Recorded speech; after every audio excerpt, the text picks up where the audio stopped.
Ndibulise kuni bathandi bezemidlalo eMzantsi Afrika, ingakumbi kuni balandeli bebhola elikhulu ke laseMzantsi Afrika.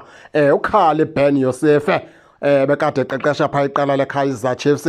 Sithetha nje nani, ungumqeqeshi omtsha kraca weqela leDurban City. Sithetha nje nani, uphaa kula province ke yaKwaZulu Natal. Umfana omdala kaKhali Ben Josefe bekade eqeqesha phaa iqela leKaizer Chiefs. Ngene esihlangwini ke zendodanyana ke ibigqiba okanye ibi-assistant coach, ibigqibezela phaa isizini ikodwa yakwazi uthatha iNedbank Cup phaa kwela qela leDurban City. Ungena kwezo zihlangu zaloo ndodana ke phaa uBen Josefe. Yabe ke sitsho ke iDurban City ke ne-assistant coach yakhe isazomenyezelwa, kodwa i-assistant coach ke ephuma phaa kwilizwe laseMzantsi Afrika azosebenzisana nayo phaa kwela qela leDurban City phaa uBen Josefe. Umfana omdala ke ufika kwela qela ke lizawubheka kwimidlalo yaseAfrika. Ufike la qela ke ngoku lizimisele, lixakekile, kuthiwa ke ngoku nako umkhomba ndlela ke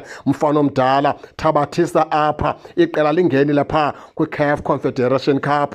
Thabathisa ke mfana omdala ke usebenze ke, ngoba ufike iqela seliyithathile iNedbank Cup. Wena wakho umsebenzi kukuba wenze sure into yokubana ke eli qela liyadlala kakuhle kwimidlalo yaseAfrika. Okubalulekileyo kuBen Joseph umfana omdala akuthathanga ntsuku zatywala, wafumana umsebenzi, wayi-head coach yeqela ke leDurban City. Simqhwabela ke izandla umfana omdala. Asiphelelanga kumqhwabeleni izandla kuphela, siqhwabela neKaizer Chiefs izandla, ngoba uba iKaizer Chiefs yayingazange banikeze ithuba aba baqeqeshi bobabini, ndiqinisekile apha phantsi kweBetway Premiership bebengazuvela. Le ndodanyana yaseTunisia ke siqhwabela izandla yona, kodwa sibuye siqhwabele izandla neKaizer Chiefs kungabi namona, ngoba nikeza ithuba lokubana bazibonakalise kwiligi enkulu kakhulu ke apha eAfrika, iBetway Premiership.